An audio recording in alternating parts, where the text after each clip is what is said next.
لك والملك لا شريك لك. الحمد لله رب العالمين والصلاة والسلام على سيد الأنبياء والمرسلين. أما بعد فأعوذ بالله من الشيطان الرجيم. بسم الله الرحمن الرحيم. الحمد للہ اللہ تبارک و تعالی نے ہمیں مسلمان بنایا اور اپنی بارگاہ میں قرب حاصل کرنے کے لیے نیکیوں میں اضافے، گناہوں کے کفارے اور جنت میں بلند درجات کے لیے کچھ عبادات ہم پر لازم کی ہیں، جن میں سے ایک بہت ہی افضل اور پیسے خرچ کرنے کے اعتبار سے اور مشقت کے اعتبار سے بڑی عبادت حج بھی ہے۔ ہمارے بہت سارے مسلمان بھائی بہن حج کی فرضیت کے بارے میں نہیں جانتے، تو ان کو یہ نہیں پتہ چلتا کہ ہم پہ حج فرض ہو گیا ہے۔ پھر ان کو حج کی ادائیگی کے معاملات کا علم نہیں ہوتا کہ اس میں بلا عذر تاخیر کرنا کیسا ہے۔ بعض اوقات لوگ اس لیے حج نہیں کرتے کہ پہلے پیسے جمع ہو جائیں، ماں باپ کو حج کرواؤں گا پھر میں کروں گا، حالانکہ اگر اس کے اندر شرائط پائی گئیں تو پھر تاخیر کرنا گناہ ہوتا ہے۔ ایسی بعض لوگ کہتے ہیں پہلے بچیوں کی شادی کریں گے پھر حج کریں گے، وہ سمجھتے ہیں کہ شاید بچیوں کی شادی حج سے پہلے لازم ہے، اس میں بھی وہ تاخیر کرنے کی بنا پر گناہ گار ہوتے ہیں۔ ایک مسلمان کو چاہیے کہ ان تمام مسائل کو اچھی طرح سمجھے، اور پھر وہ خوش نصیب جو خاص طور پہ حج کی سعادت حاصل کرنا چاہتے ہیں، اگر وہ حج کا طریقہ، حج کے مسائل اور جو تربیت ضروری ہے حاصل نہ کر سکیں تو بعض اوقات حج کا ثواب ضائع ہو جاتا ہے، اور بعض اوقات حج کی برکات سے انسان محروم ہو جاتا ہے، بلکہ بسا اوقات تو بہت گناہوں سمیت واپس آتا ہے۔ لہٰذا حج ہے کیا؟ حج اصل میں مخصوص ایام میں آپ نیت کرتے ہیں، احرام پہنتے ہیں، اور دو چیزوں کا نام حج ہے۔ ایک میدان عرفات میں آپ ٹھہرتے ہیں، اسے وقوف عرفہ کہتے ہیں، اور ایک 10 ذو الحجہ کو آپ جا کے طواف کرتے ہیں، جس کو طواف الزیارہ کہتے ہیں۔ اگر یہ دو کام آپ کر لیں تو حج آپ کا ہو گیا، یعنی یہ فرض ہیں اور ارکان ہیں، باقی جو واجبات ہیں ان کی نہ کرنے کی بنا پہ گناہ گار تو ہوں گے، لیکن دو بڑی چیزیں۔ حج کی فرضیت کے بارے میں اللہ تبارک و تعالیٰ نے قرآن عظیم میں ارشاد فرمایا وَلِلَّهِ عَلَى النَّاسِ حِجُّ الْبَيْتِ مَنِ اسْتَطَاعَ إِلَيْهِ سَبِيلًا، اور اللہ تبارک و تعالیٰ کے لیے لوگوں پر حج فرض ہے، ان لوگوں پر کہ جو راستے کی استطاعت رکھتے ہیں۔ اس کا مطلب ہے جن کو سفر حج کی طاقت حاصل ہے، جو اس کی استطاعت رکھتے ہیں، ان پہ حج فرض ہو جاتا ہے، تو اس کا خاص طور پہ خیال رکھنا ہوگا۔ اب وہ کیا شرائط ہیں وہ ایک مسلمان کو معلوم ہونی چاہیے، تو چند چیزیں میں آپ کی خدمت میں ذکر کرتا ہوں۔ پہلی چیز تو ہے کہ مسلمان کا عاقل ہونا، دوسرا بالغ ہونا، یعنی مسلمان ہونا تو شرط ہی ہے، کافر تو کر ہی نہیں سکتا، دوسرا عاقل ہونا، پھر بالغ ہونا، پاگل مجنون پر لازم نہیں، اور اسی طرح نابالغ پر لازم نہیں ہوتا۔ اس کے علاوہ پھر زاد راہ کا مالک ہونا۔ زاد راہ کا مطلب یہ ہے کہ آپ کے فلائٹ کا کرایہ، پھر فلیٹ وغیرہ، یہ جیسے گورنمنٹ کوئی آپ کو پیکج دیتی ہے یا پرائیویٹ حج کروانے والے پیکج دیتے ہیں، اس تمام اس کے اخراجات آپ کے پاس موجود ہوں، اور اگر آپ گھر کے کفیل ہیں تو جب تک آپ غیر موجود رہیں گے، گھر والوں کو نان نفقہ خرچ کے پیسے وغیرہ بھی آپ کے پاس ہوں، تب آپ پر حج لازم ہوگا۔ خواتین جو ہیں ان پر بھی اس طرح اتنا مال جمع ہو جائے تو حج لازم ہو جاتا ہے، لیکن ان کے حج کی ادائیگی کے لیے شرط یہ ہے کہ ان کے ساتھ محرم ہونا چاہیے۔ یہ آج کل ایک نیا قانون آپ دیکھیں گے کہ جی عورت بغیر محرم کی بھی حج کر سکتی ہے۔ ذہن میں رکھیے گا کہ شریعت ہمارے نبی کی ہے، کسی اور کی نہیں ہے، لہذا نبی کریم صلی اللہ علیہ وسلم نے واضح طور پہ بیان فرمایا کہ جو عورت اللہ تبارک و تعالیٰ اخروی دن پر ایمان رکھتی ہے، وہ بغیر محرم کے 3 دن سے زیادہ سفر اختیار نہ کرے، جس کو فقہا فاصلہ اپنے اندازے سے کہتے ہیں کہ کم از کم 92 کلومیٹرز دور جانے کا ارادہ ہو تو عورت اگر تنہا سفر کرے گی، تنہا کا مطلب بغیر محرم کے، چاہے قافلے کے ساتھ جاری ہو، یہ شرعاً جائز نہیں ہوتا۔ ہاں، بہت بوڑھی خاتون اگر ہیں جو ضعیف ہو چکی ہیں اور غیر جاذب نظر ہیں، ان کے لیے گنجائش نکل سکتی ہے کہ احکام میں نرمی اور آسانی ہوتی ہے، باقی جوان عورت، ادھیڑ عمر کی عورت جو دیکھنے میں بھی جاذب نظر ینگ نظر آتی ہے، ان کے لیے شرعی طور پہ جانا جائز نہیں ہے، اس لیے وہ محرم کا انتظار کریں۔ اور عورت کے لیے حج کی فرضیت کے لیے جو رقم درکار ہے، اس میں عورت کے لیے مزید آسانی یہ ہے کہ اتنا اس کے پاس مال جمع ہو جائے کہ وہ اپنا خرچ بھی اٹھا سکے اور محرم کا بھی اٹھا سکے۔ جب اتنا جمع ہوگا اور باقی شرائط پائی جائیں گی تو اس پہ حج کی فرضیت کا حکم لگایا جائے گا۔ اچھا، یہ الگ بات ہے کہ عورت اپنا حج کا خرچہ دے، شوہر اپنا دے، لیکن عورت کے پاس اتنا مال جمع ہوگا تو اس پہ حج فرض ہوگا، ورنہ نہیں ہوگا۔ اسی طرح تندرست ہونا اور بینا ہونا، بینا کا مطلب آنکھیں اس کی ہونی چاہیے، نابینا پہ حج فرض نہیں ہوتا۔ تو گھر کے جس فرد میں یہ تمام شرائط جمع ہو جائیں کہ وہ حج کا خرچہ اٹھا سکتا ہو، عاقل بالغ مسلمان ہے تو، اور گھر اگر کفیل ہے تو پیسہ دے کے جا سکے تو اس پہ حج فرض ہو گیا۔ اب اگر وہ تاخیر کرے گا تو گناہ گار ہوگا۔ اس لیے ہر شخص کو اپنا اپنا حساب و کتاب کرنا چاہیے۔ بعض اوقات بہو پہ حج فرض ہو رہا ہوتا ہے، بیٹے پہ ہو رہا ہوتا ہے، ماں باپ پہ نہیں، بعض اوقات والدہ پہ ہو رہا ہوتا ہے، والد کے اوپر نہیں۔ لیکن ہم چونکہ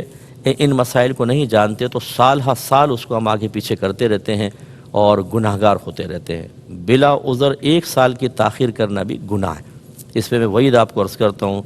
تو حج کی بڑی فضیلت ہے، اگر اللہ تعالیٰ موقع دے تو ضرور حج کریں، اور نبی کریم صلی اللہ علیہ وسلم کے اس فرمان کو ذہن میں رکھیں جو بخاری کا فرمان ہے کہ نبی کریم صلی اللہ علیہ وسلم نے فرمایا کہ جس نے حج کیا اور فحش کلامی اور گناہ سے اپنے آپ کو روکا رکھا تو وہ گناہوں سے ایسا پاک و صاف ہو کر لوٹے گا جیسے آج ہی اپنی والدہ کے پیٹ سے پیدا ہوا ہے، یعنی اس کے تمام صغیرہ کبیرہ ظاہری باطنی گناہ معاف ہو جائیں گے۔ اس لیے جب بھی آپ کے پاس یا آپ کے اندر یہ شرائط جمع ہو جائیں تو فوراً سے پیشتر ہمیں حج کرنا چاہیے۔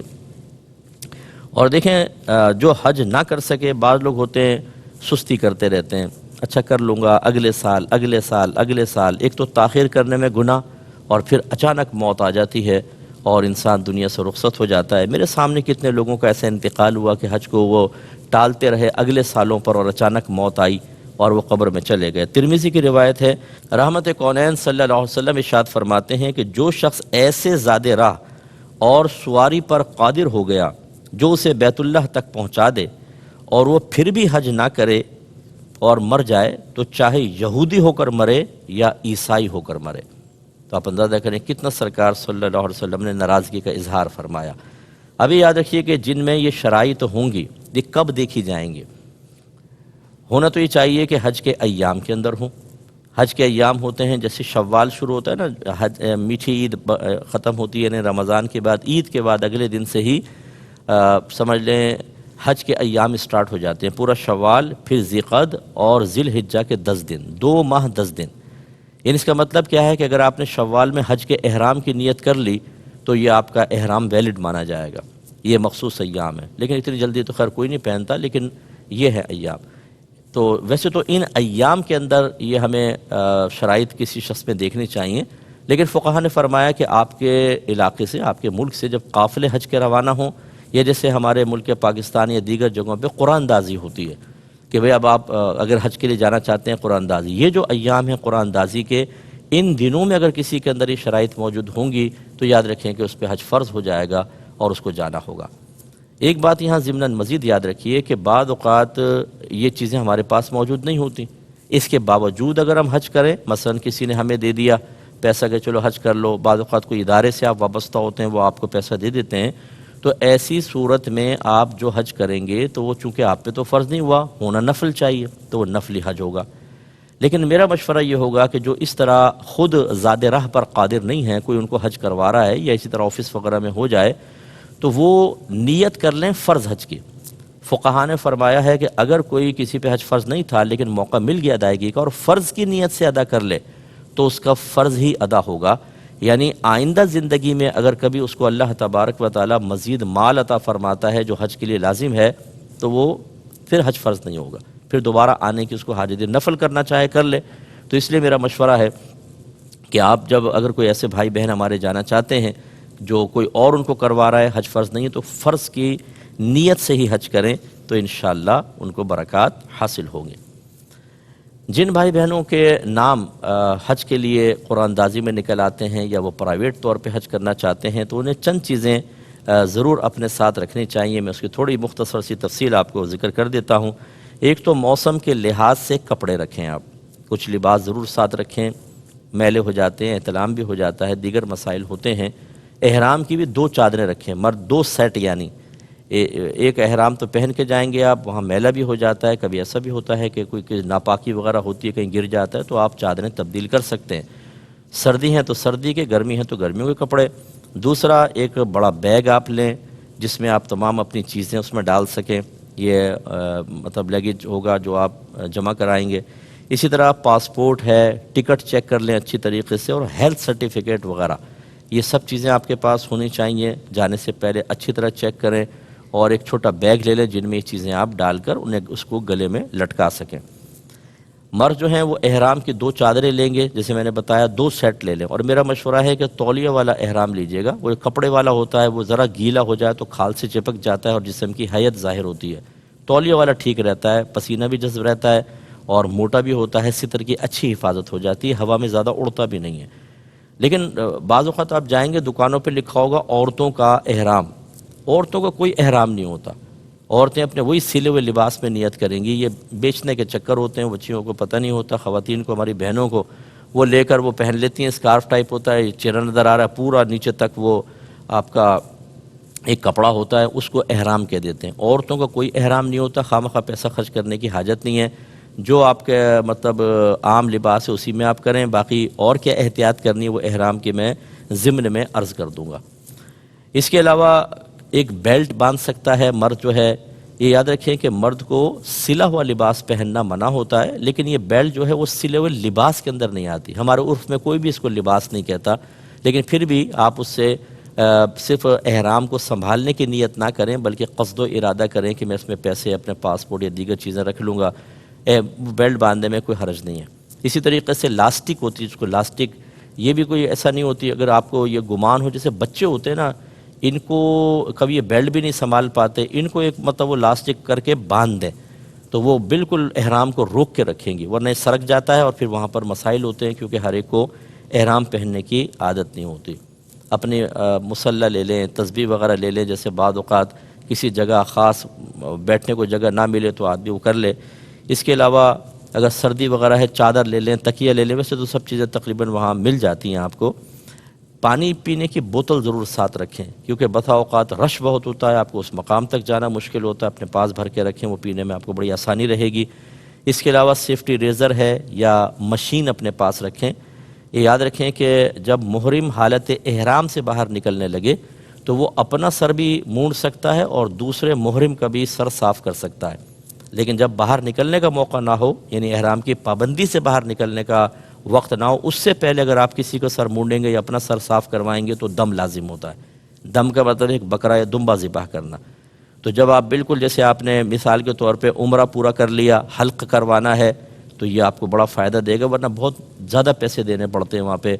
100 ریال، کبھی 80 ریال لے رہے ہوتے ہیں، اور جو پاکستان میں اس کو پاکستانی روپیز میں کنورٹ کریں تو کافی پیسہ بن جاتا ہے۔ تو اپنے پاس رکھیں، اور اپنے جو قافلے میں آپ کے ساتھ ہیں ان کا سر وغیرہ بھی آپ مونڈ سکتے ہیں، لیکن جب آپ احرام کی حالت سے باہر ہونے لگیں۔ اس کے علاوہ کوئی ایسی چیز لے لیں کہ جس سے گرمی وغیرہ دور کر سکیں، جیسے اسپریئر ہوتا ہے، وہ اسپریئر، اس میں پانی ڈال کے ٹھنڈا پانی اگر آپ اسپرے کریں تو چہرے پہ ٹھنڈا پانی آتا ہے، پھر کیونکہ ہاٹنس بہت ہے، جیسے بھی یہاں پہ ہاٹنس ہو رہی ہے وہاں کی، تو وہاں کا جلال برداشت کرنا بہت مشکل ہوتا ہے، تو پھر وہ ہوا لگتی ہے تو ٹھنڈا ہو جاتا ہے آدمی۔ آج کل وہ نیک فین بھی چل رہے ہیں، وہ بھی لوگ آپ سے پوچھیں گے کہ یہ پہن سکتے ہیں کہ نہیں، تو یہ گلے میں وہ آ جاتے ہیں، یوں اسٹینڈ ٹائپ ہوتا ہے، اور پھر وہ اس میں 2 فین لگے ہوتے ہیں، وہ آپ کے چہرے پہ ہوا ڈالتے رہتے ہیں۔ تو بعض ایسے ہوتے ہیں کہ جو مطلب کمزور ٹائپ کے ہوتے ہیں، زیادہ وہ مشقت برداشت نہیں کر سکتے، ان کے لیے کرنے میں کوئی حرج نہیں ہے، لیکن اگر آپ مطلب مضبوط ہیں، حالات کا مقابلہ کر سکتے ہیں، تو پھر آپ اس طرح کی سہولیات سے تھوڑا سا اپنے آپ کو دور رکھیں، اگر آپ برداشت کر سکتے ہیں۔ جتنی مشقت زیادہ ہوگی، یاد رکھیں اتنے درجات زیادہ۔ خواہ اپنے آپ کو تکلیف میں مبتلا بھی نہ کریں، لیکن جو اللہ تبارک و تعالی نے قدرتی طور پر معاملات پیدا فرمائے ان کو فیس کرنا، اور پھر یہ آپ کو زمانے رسول کے حج کا ایک مزہ اور اس کا ایک رنگ نظر آئے گا کہ دیکھیں اس زمانے میں اونٹوں پہ، گدھوں پہ، خچروں پہ سفر ہوتا تھا، اور گرمی، دھوپ، کوئی آسانی ایسی نہیں تھی، پانی کی قلت بھی، وہ آتے تھے اور وہاں پہ حج کرتے تھے، تو اس کا تھوڑا سا رنگ حاصل ہو جائے گا۔ لیکن جیسے میں نے کہا کہ جو برداشت کر سکتا ہو، جوش میں آ کے اگر آپ کر لیں اور بعد میں کوفت میں مبتلا ہوں،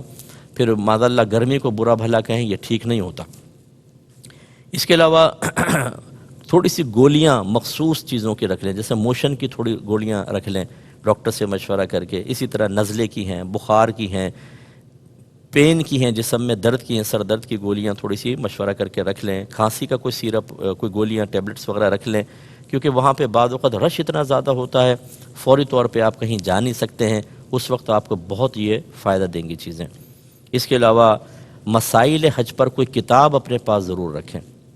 ضرور کوئی اچھے مستند عالم دین مفتی صاحب کی کتاب اپنے پاس رکھیں، تاکہ وہاں پہ آپ وقتاً فوقتاً اس کو پڑھ کر صحیح مسئلہ حاصل کر سکیں۔ آپ جب وہاں جاتے ہیں، ہم نے عام لوگوں کو دیکھا ہے، کوئی کتاب پاس نہیں ہوتی، کوئی مشکل درپیش آئی، لوگوں سے مشورہ کرتے ہیں، اور ایک سے ایک غلط مشورہ دینے والا موجود ہوتا ہے۔ یہ خوف خدا بھی نہیں ہوتا کہ آپ غلط مشورہ دے کر، غلط مسئلہ بتا کر اس سرزمین پہ گناہ گار ہو رہے ہیں۔ ہر شخص اپنے اپنی سوچ و فکر کے مطابق بتا رہا ہوتا ہے، آپ گناہ گار ہوں گے، آپ کا حج بھی ضائع بھی ہو سکتا ہے، یاد رکھیں، ایسی صورتحال بھی بعض اوقات ہو جاتی ہے۔ تو حج کی کتاب اپنے پاس رکھیں۔ اس کے علاوہ خوش الہان نعت خوانوں کی نعتیں اپنے موبائل وغیرہ میں آپ اپلوڈ کر لیں، تاکہ وہاں پہ آپ سنتے رہیں، اس سے ذوق پیدا ہوتا ہے، شوق پیدا ہوتا ہے، اٹریکشن پیدا ہوتی ہے۔ اور بہت ہی ضروری چیز جو زاد راہ کے اندر میں شمار کرتا ہوں، وہ ہے اپنی باطنی تربیت۔ اگر آپ غصیلے ہیں تو غصہ برداشت کرنے کی ابھی سے عادت ڈالیں۔ اگر آپ بے صبر ہیں، صبر نہیں کر سکتے، فوراً کوئی آپ کو نعمت نہیں ملتی، کوئی آرام کی چیز نہیں ملتی، تو آپ فوراً چڑچڑے پن میں مبتلا ہو جاتے ہیں، آپ لڑائی جھگڑا فتنہ فساد شروع کر دیتے ہیں۔ اس عادت کو تبدیل کریں، صبر کی عادت ڈالیں، غصہ پینے کی عادت ڈالیں، کیونکہ دیکھیں ابھی میں نے آپ کو حدیث بھی سنائی کہ نبی کریم صلی اللہ علیہ وسلم نے ارشاد فرمایا کہ جس نے حج کیا اور وہاں کوئی فحش کام نہیں کیا اور گناہ نہیں کیا، فسق و فجور نہیں کیا، وہ گناہوں سے ایسا پاک و صاف ہو جائے گا جیسے آج اپنی والدہ کے پیٹ سے پیدا ہوا۔ اس لیے باطنی تربیت بہت ضروری ہے۔ میں نے وہاں دیکھا ہے ماں بہن کی گالیاں بک رہے ہوتے ہیں، گریبان پکڑ رہے ہوتے ہیں، کس پر؟ بوٹی نہیں ملی، ہمیں آرام نہیں ملا، فلاں چیز بس دیر سے کیوں آ گئی، فلاں چیز کیوں ہو گئی۔ وہاں پہ آپ آرام کے لیے نہیں جا رہے، آسائش کے لیے نہیں جا رہے، سکون کے لیے نہیں جا رہے، اللہ کی رضا کے لیے جا رہے ہیں۔ ایک مجرم کی حیثیت سے ہمیں جانا چاہیے۔ اللہ تبارک و تعالیٰ سے دعا ہے کہ رب کریم جو باتیں ہم نے سنی اسے ذہن میں محفوظ رکھنے کی توفیق عطا فرمائے، آمین۔ وآخر دعوانا ان الحمد للہ رب العالمین۔ لبیک اللہم لبیک